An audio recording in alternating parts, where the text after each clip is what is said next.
Domingo passado, dia 21 de janeiro, foi Dia Internacional de Combate à Intolerância Religiosa. E é um dia que serve como referência para muitos movimentos organizados que buscam promover campanhas, lutas, manifestações para combater, para fazer frente às atitudes de violência cometidas por motivação religiosa, ou pelo menos aparentemente motivações religiosas.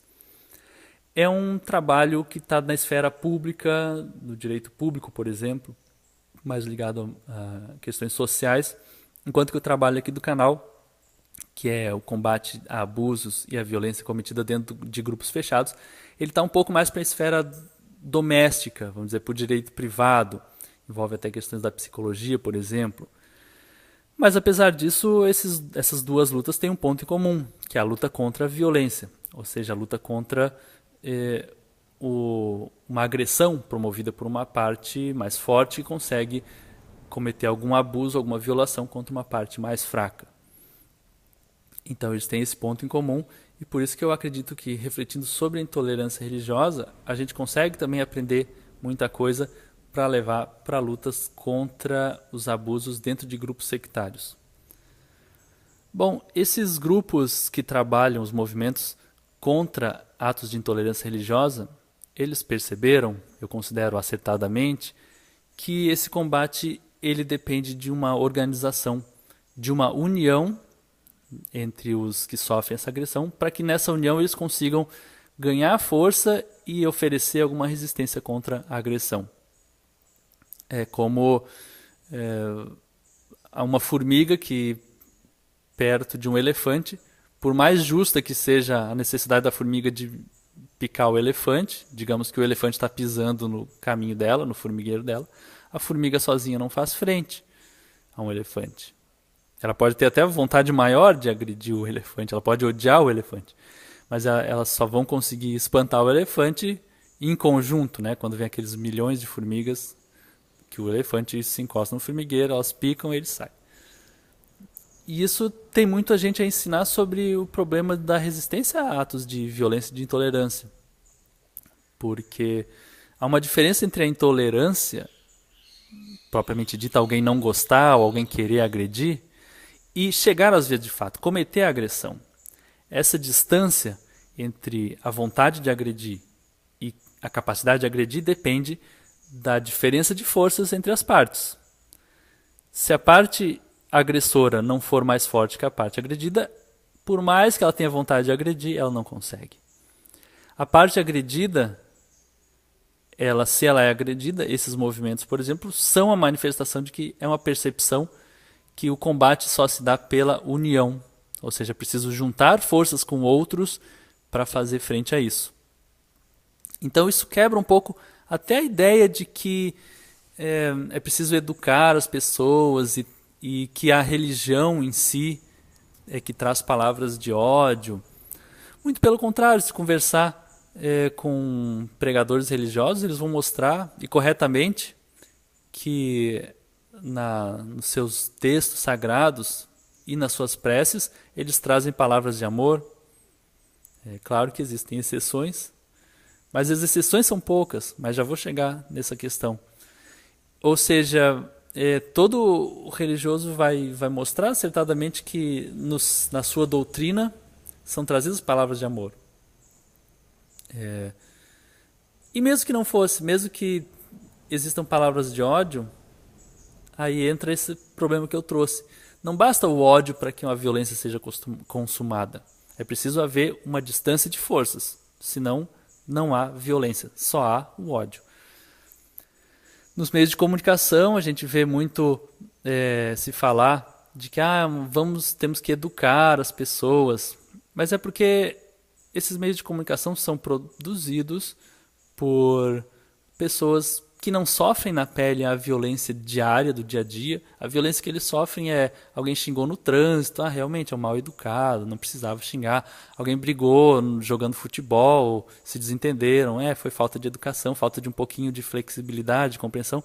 Então eles passam essa ideia de que intolerância religiosa é um assunto que a gente precisa educar o povo, né, para ser mais legal, as pessoas serem mais legais. E também porque eles não têm interesse em entrar diretamente nas feridas e nos motivos que nós temos para que esses atos continuem acontecendo no Brasil e no mundo inteiro. Ninguém analisa, por exemplo, que quem sofre agressões e os casos relatados de intolerância religiosa são assim quase na totalidade contra movimentos, grupos religiosos afrodescendentes, de tradições afro-brasileiras. Por que é isso? Por que será que é coincidência que o Brasil, que oprimiu os africanos, trouxe para cá para serem oprimidos, durante 400 anos foram escravizados? Será que é coincidência que são os mesmos grupos religiosos que hoje sofrem a violência?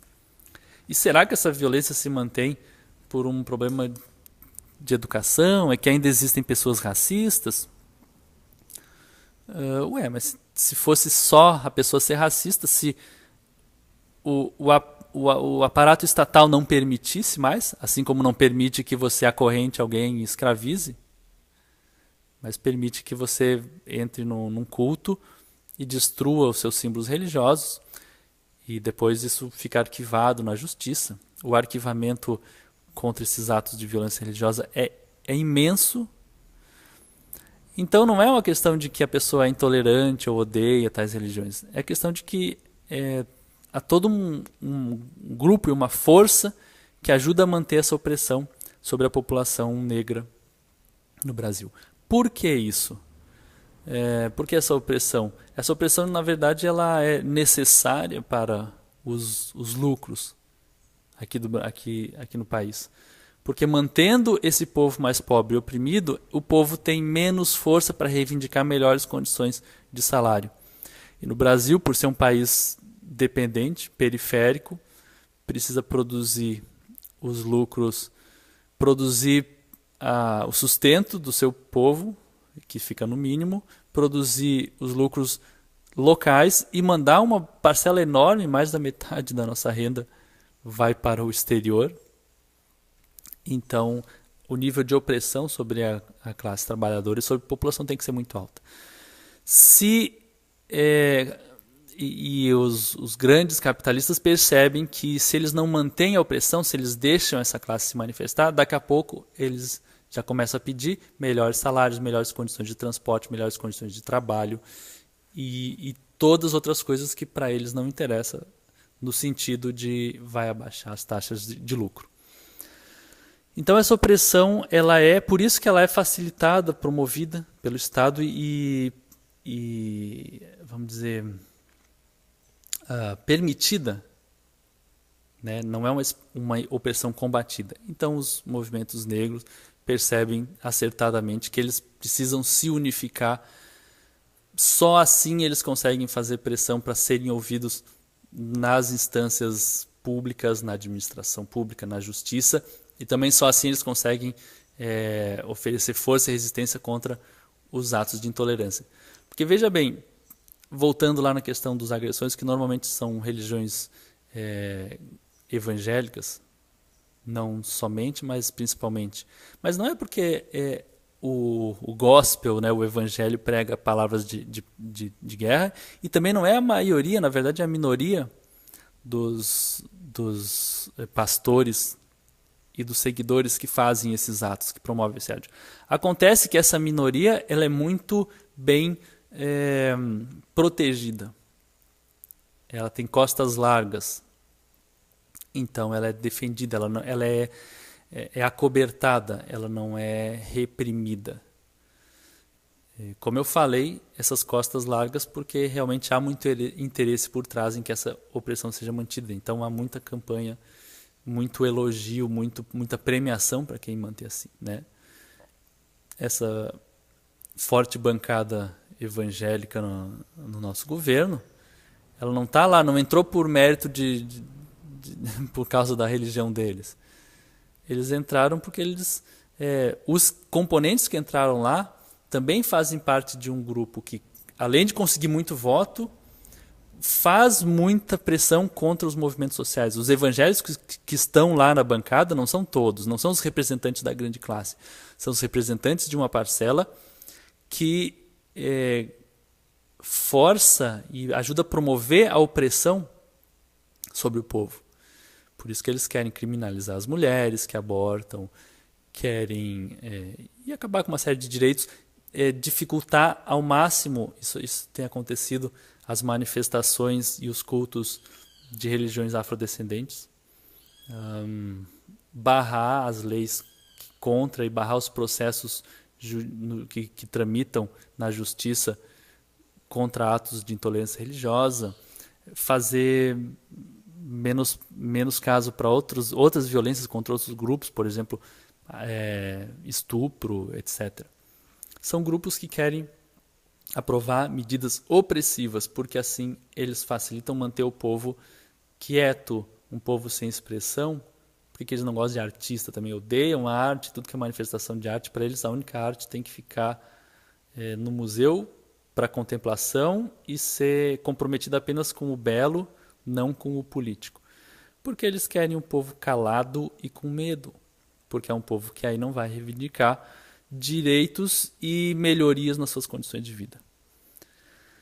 Bom, falei bastante, mas em síntese, o que a gente vê aqui é um embate de forças, um embate onde há muitos interesses por trás de manter uma parcela enfraquecida e minorada, porque essa parcela vai poder trabalhar a custos mais baixos. E isso acontece em escala micro dentro dos grupos fechados também. Os grupos não são intolerantes por uma questão quando são, né?